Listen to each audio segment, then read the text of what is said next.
ஓம் நம சிவாய நமக. தென்னாடுடைய சிவனே போற்றி, எந்நாட்டவர்க்கும் இறைவா போற்றி.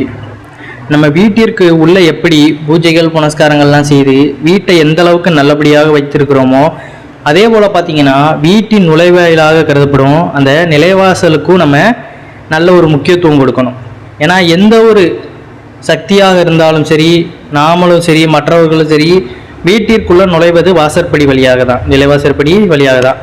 அதனால் பார்த்தீங்கன்னா நிலைவாசலை நம்ம பாதுகாப்பாகவும் அதில் ஆற்றல் மிக்க நேர்மறை ஆற்றல்களை நம்ம சேமித்து வைக்கும் பொழுது பார்த்தீங்கன்னா சில பொருட்களும் சரி, சில விஷயங்களையும் நம்ம முறைப்படி கடைபிடித்து வந்தாலே அந்த இடத்துல இருக்கின்ற ஆற்றலானது நல்லவை கெட்டவைகளை பார்த்து நமக்கு அதை அனுப்புகிறது.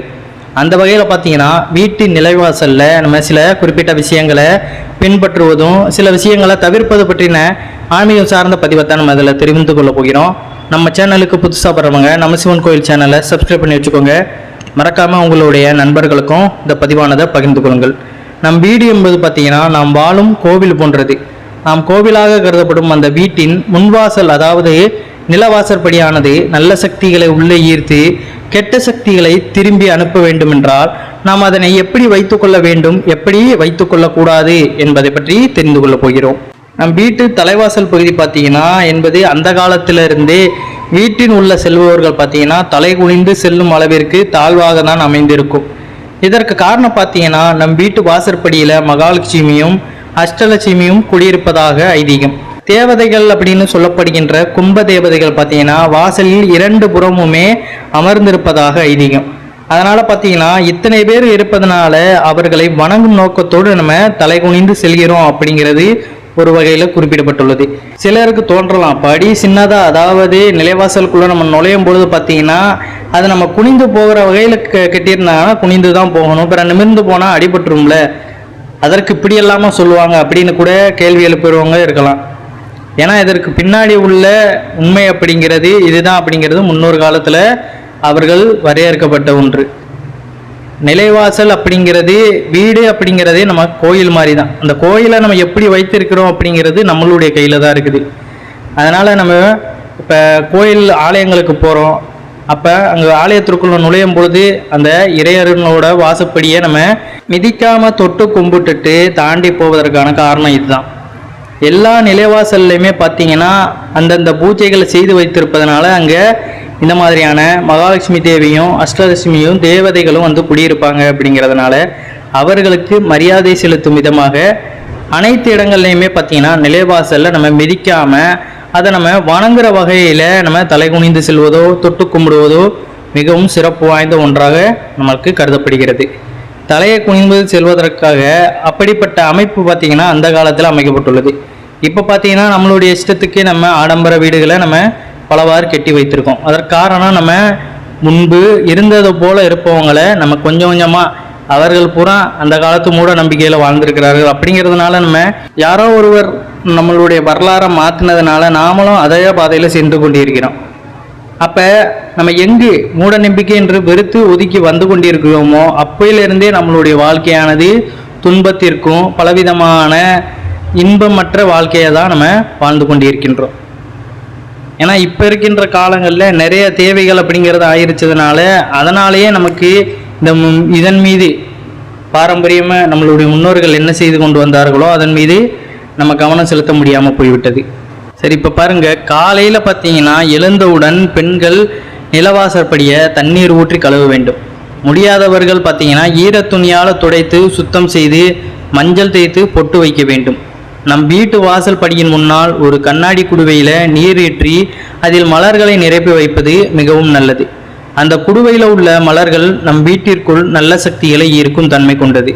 கண்ணாடி குடுவையில் உள்ள நீரையும் மலரையும் தினமும் மாற்ற வேண்டும். மாவிலை தோரணம் விசேஷ நாட்களில் மட்டும்தான் கட்ட வேண்டும் அப்படிங்கிற அவசியம் கிடையாது. விசேஷம் இல்லாத நாட்களில் கூட 11 மாவிலைகளை நம் வீட்டு வாசலில் தோரணமாக தொங்க விடுவது நல்லது. அது துர்சக்திகளை நம் வீட்டின் உள்ளே அண்ட விடாது.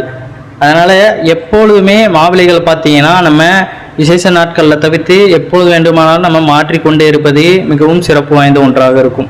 அடுத்ததாக பார்த்தீங்கன்னா மகாலட்சுமியின் புகைப்படத்தை நம் வீட்டு வாசலில் மாட்டி வைப்பது சிறந்தது. அப்படி நம் வீட்டு வாசலில் மகாலட்சுமி தேவியின் புகைப்படம் இருக்குமே ஆனால் காலணிகளை வாசலின் வெளியே விட்டு வர வேண்டும். கும்பகலச படத்தினை நம் வீட்டு வாசலில் வைத்திருப்போமே ஆனால் நோய் நொடிகள் நம் வீட்டை அண்டாது. ஸ்வஸ்திக் அடையாளம் அதிர்ஷ்டம் மற்றும் செல்வத்தை தேடித்தரும்.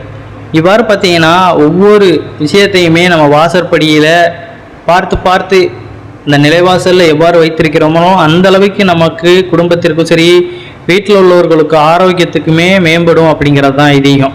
அதுபோல் பார்த்தீங்கன்னா வீட்டு வாசல் கதவுல குலதெய்வம் குடியிருக்கும் என்பது ஒரு ஐதீகம். இதனால் சத்தம் போடாமல் கதவினை திறப்பதும் கதவினை அடைப்பதும் நல்லது. நாம் இடும் சத்தம் பார்த்தீங்கன்னா குலதெய்வத்திற்கு இடையூறாக இருக்கும். அதனால தான் கதவை ஆட்டக்கூடாது, தாப்பாவை கிழக்கக்கூடாது அப்படின்னு அந்த காலத்தில் சொல்வது உண்டு. இதற்கு பின்னாடி உள்ள ரகசியமும் இதுதான். நம்ம செய்கின்ற செயல்களில் பார்த்தீங்கன்னா தீங்கான இப்போ தேவையில்லாமல் கதவாட்டுறது, தாப்பா கிளப்புறது இவ்வாறான விஷயங்கள் பார்த்தீங்கன்னா வீட்டில் எதிர்வினைகளாக தான் உண்டு பண்ணும் அப்படிங்கிறது ஐதீகம். இது எல்லாமே ஒரு தேவையில்லாத செயல் அப்படிங்கிறது முன்னொரு காலத்திலிருந்தே கருதப்படுகிறது. இதனால் பார்த்தீங்கன்னா நமக்கு தேவையில்லாத துன்பங்கள் ஏற்படும் அப்படிங்கிறது அன்றிலிருந்தே கணிக்கப்பட்டுள்ள ஒரு உண்மையாக இருக்கின்றது. கிரகலட்சுமி வாசற்படியில் வாசம் செய்கிறாள் என்பதனால அதில் நாம் சில விஷயங்களை செய்யக்கூடாது. நிலவாசற்படியில் நின்று கொண்டு தும்முவது, தலை வைத்து படுப்பது, வாசற்படியின் மேல் அமர்வது, வாசலில் அமர்ந்து கொண்டு மற்றவர்களை பற்றி குற்றம் குறைகளை பேசுவது, நகம் கடிப்பது, இப்படி தவறான விஷயங்களை நம்ம அந்த இடத்துல நாம் செய்யக்கூடாது. இது துர்தேவதைகளுக்கு நாமே உள்ள அழைப்பதற்கு சமமாக இருக்கின்றது. இவ்வாறான விஷயங்கள் மூலமாகவே நம்ம எதிர்வினைகள், தேவையில்லாத துன்பங்களை நமக்குள்ளே போட்டுக்கொள்கிறோம். இதனால் என்ன ஆகுது, நமக்கு ஏற்படுகின்ற துன்பங்களை நம்ம அறியாமலேயே எதனால் நமக்கு கஷ்டம் ஏற்படுது அப்படின்னு தெரியாமலே நம்ம இறைவனை குற்றங்களில் செலுத்தி கொண்டு இருப்போம். எல்லாரும் நல்லா இருக்காங்க, என்னைய மட்டும் கஷ்டப்படுத்துகிறாங்க அப்படின்னு. ஒவ்வொரு மனிதன் செய்கின்ற ஒவ்வொரு விஷயத்திற்குமே பார்த்தீங்கன்னா அதில் ஒரு அர்த்தமும் பலனும் உண்டு அப்படிங்கிறத நம்ம உணர்ந்து கொள்ளணும். அதனால் முறைப்படி எது நல்லது எது கெட்டது அப்படிங்கிறதை நம்ம பார்த்து அறிந்து செய்வது இன்னும் சிறப்பு. மாலைகள், தோரணங்கள் பார்த்தீங்கன்னா வாசற்படியில் நம்ம கட்டுவதற்கு ஆணி அடிப்போம். அந்த ஆணியாத பார்த்தீங்கன்னா வாசற்படியின் மேல் அடிக்காமல் அதிலிருந்து தள்ளி சுவற்றில் அடிப்பது நல்லது. அதுபோல் பார்த்தீங்கன்னா வெளியில் சென்று வருபவர்கள் கை கால்களை கழுவாமல் வாசற்படியில் நுழையக்கூடாது. இந்த பழக்கமானது நம் கால்களில் மிதித்து வரும் கிருமிகள் பல வீட்டின் உள்ளே அண்டாமல் இருக்க கடைபிடிக்கப்பட்டுள்ளது. குழந்தைகள் முதல் பெரியவர்கள் வரை வாழும் நம் வீடானது நோய் நொடி அண்டாமல் இருக்க இதனை நம் முன்னோர்கள் செய்து வந்தனர். இந்த காலத்தில் இது சாத்தியமில்லை என்றாலும் இதுவே சிறந்தது. இவ்வாறு பார்த்தீங்கன்னா இவ்வாறான சின்ன சின்ன விஷயங்களை நம்ம முறைப்படி செய்தாலும் கூட நம் வீடானது கோயிலாக மாறிவிடும் அப்படிங்கிறதான் ஐதீகம். நீங்கள் எங்கே வெளியே சென்றாலும் பார்த்தீங்கன்னா கோயிலுக்கு சென்றால் மற்றும் அந்த இடத்துலேருந்து வந்து கொஞ்ச நேரம் அந்த எதிர்மறை ஆற்றல்களானதை நம்ம கோயிலிருந்து வரும்போது ஒரு கொஞ்ச நேரம் அமர்ந்துட்டு அதுக்கப்புறம் போய் நம்ம கை கால்களை கழுவுவது நல்லது. அதை தவிர நம்ம எங்கு சென்று வந்தாலுமே சரி, முக்கியமாக விளையாட குழந்தைகள் சென்று வந்தால் அவர்களுக்கு நம்ம சொல்லிக் கொடுக்கணும். கை கால்களை கழுவிட்டு உள்ளவா அப்படின்னு நம்ம சொல்லிக் கொடுக்கணும். ஏன்னா இது அவர்கள் எங்கு நிறைய இடத்துல போய் விளாண்டுட்டு வருவாங்க, அந்த இடத்துல நிறைய எதிர்வினைகள் இருக்கும், இல்லை தேவையில்லாத அந்த தொற்று கிருமிகள் கூட அவங்க காலில் ஒட்டி கொண்டு இருக்கும். அப்போ அவர்கள் அப்படியே வரும்பொழுது பார்த்தீங்கன்னா வீடு முழுக்க அது பரவுவதற்கு வாய்ப்பு இருக்குது. அங்கேயே நம்ம சாப்பிடுவோம், அந்த காற்றில் கூட அந்த நுண்கிருமிகள், கண்ணுக்கு தெரியாத நுண்கிருமிகள் அது பரவுவதற்கு வாய்ப்பு இருக்குது. அதனால் குழந்தைகள் விளையாட சென்றால் சிறு வயதிலேயே அவங்களுக்கு நல்லா கை கால்களை கழுவிட்டு சுத்தமாக அதுக்கப்புறம் உள்ளவா அப்படின்னு நம்ம சொல்லணும். இது நாமளாக தான் சொல்லணுமே தவிர சிறு குழந்தைகளுக்கு அது தெரிவது கிடையாது. அதனால் இதை முறைப்படி நம்ம பழக்கப்படுத்தும் போது அவர்கள் அடுத்தடுத்து பின்பற்ற கற்றுக்கொள்வார்கள். அதுபோல் பார்த்தீங்கன்னா இப்போ நீங்கள் புதுசாக வீடு கட்டுறீங்க அப்படிங்கிற பட்சத்தில் வீட்டு வாசலில், அதாவது நிலைவாசல் இல்லாத கேட்டு கூட நம்ம போடுவது உண்டு.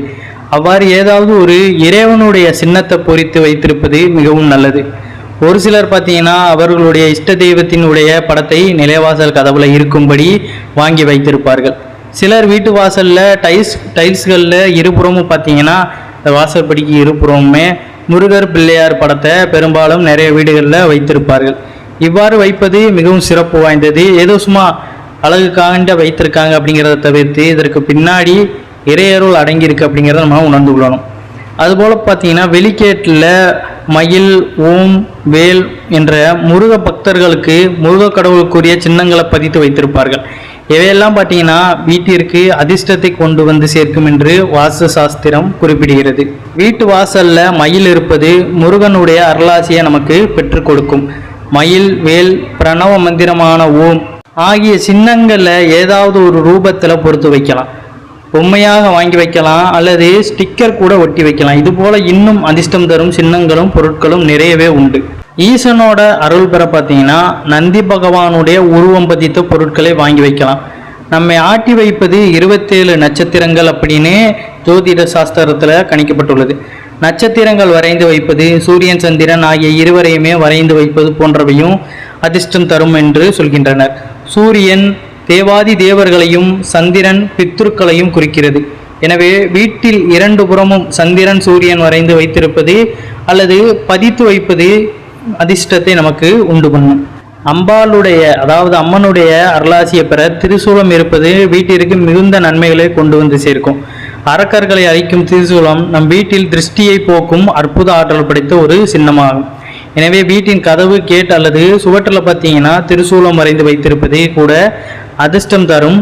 உங்கள் கைகளால் நீங்களே மஞ்சள் குங்குமத்தை திரிசூலம் வரைந்து அதற்கு வைக்கலாம். பெரும்பாலும் பார்த்தீங்கன்னா கேரள மக்கள் யானை உருவத்தை வைத்திருப்பார்கள்.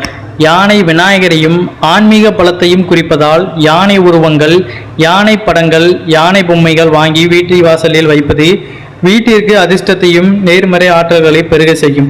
பல பெரிய பெரிய வீடுகளை எல்லாம் பார்த்தீங்கன்னா யானை, குதிரை போன்றவற்றை மண்பொம்மைகளாக செய்து வாங்கி வைத்திருப்பார்கள். இவையெல்லாம் ஒரு வீட்டிற்கு அதிர்ஷ்டத்தை உண்டாக்கும் சின்னங்களாகவும் பொருட்களாகவும் கருதப்படுகிறது. இவற்றில் உங்களுக்கு பிடித்தமான மற்றும் இஷ்டமான பொருட்களை வாங்கி வைத்து நீங்களும் பார்த்தீங்கன்னா இவ்வாறான ஆற்றல்களை பெற்றுக்கொள்வது உங்களுடைய வாழ்க்கைக்கு மிகுந்த ஒரு நல்லபடியாக இருக்கும். மேற்கூறிய விஷயங்களில் உங்களுக்கு எந்த பொருள் கிடைத்தாலும் சரி, இறையருள் பொருந்திய எந்த பொருள் கிடைத்தாலுமே அதை நம்ம வாங்கி வைப்பது சிறப்பு. மறக்காம பார்த்தீங்கன்னா மாவிலை தோரணங்களை நம்ம அடிக்கடி கட்டிக்கொள்வது வீட்டிற்குள்ள எதிர்மறை எண்ணங்களும் சரி, எதிர்மறை ஆற்றல்களும் வராமல் இருப்பதை தடுக்கிறது. நம்ம வீட்டிற்குள்ள எப்படி பூஜை அறையில் பல பூஜைகளை செய்து வீட்டை நம்ம எப்படி பாதுகாக்கிறோமோ அதே போல தான் நிலைவாசலையும் நம்ம எவ்வளோ முக்கியத்துவம் கொடுக்கணும் அப்படிங்கிறத நம்ம உணர்ந்து கொள்ளணும். நம்பிக்கை உள்ளவர்கள் மட்டுமே இதை செய்து பார்த்து இந்த பலனானதை பெறலாம். அனைவரும் என்றும் இறையருள் பெற்று நலமுடன் வாழ வேண்டும். நன்றி, வணக்கம். ஓம் நம சிவாய நமக.